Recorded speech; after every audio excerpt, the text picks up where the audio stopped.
The British government has confirmed plans to hold hundreds of asylum seekers and migrants on a barge off the southern coast of the UK. It's designed to reduce the cost of using hotels as temporary accommodation and to deter new arrivals.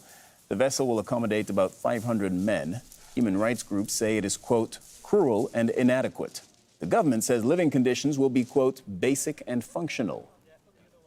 We can't have a situation we are collectively spending £6 million a day on hotels for illegal asylum seekers. That can't be right. I said that I would do everything I could to stop that and reduce the pressure on our communities from asylum seekers being in hotels, and that's what we're doing. We're bringing forward alternative sites like indeed the barge that we've announced today that will save us money and indeed reduce pressure on hotels, all part of our plan to stop the boats. We're also putting through Parliament a new law which will ensure that if you arrive here illegally, you will not have the ability to stay. We will be able to detain you and then swiftly remove you to your own country if it's safe, or a third country alternative like Rwanda.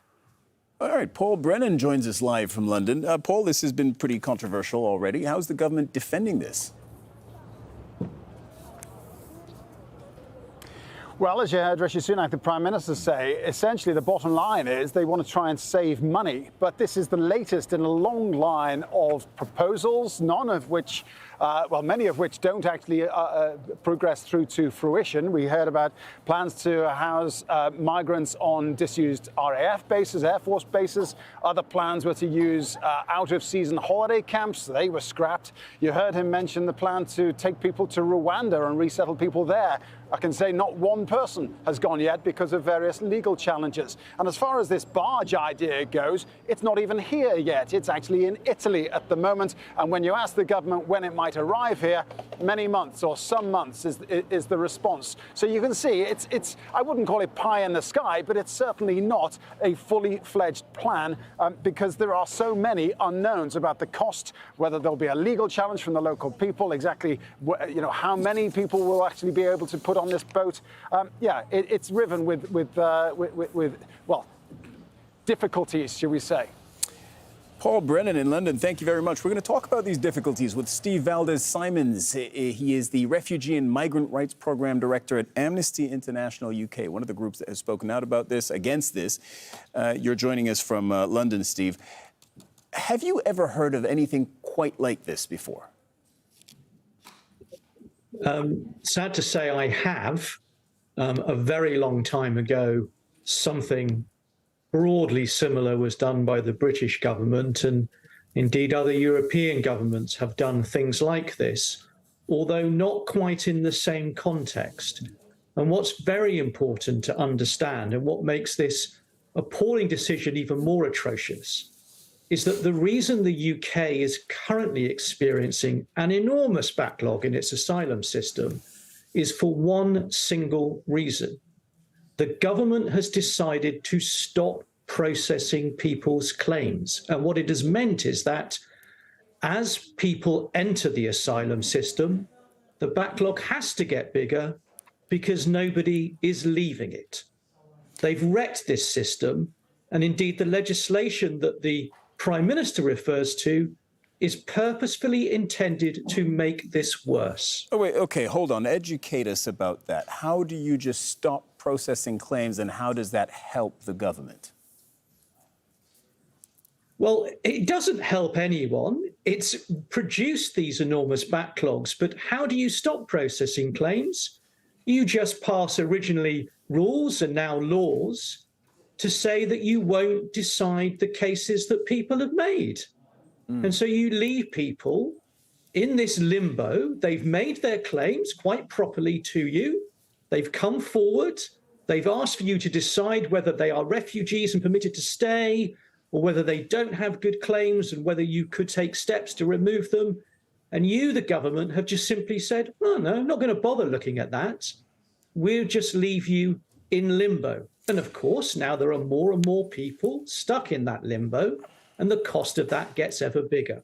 Well, consider this. The government says that this, and by this I mean housing hundreds of migrants and asylum seekers on a barge, will help deter other asylum seekers away from the UK.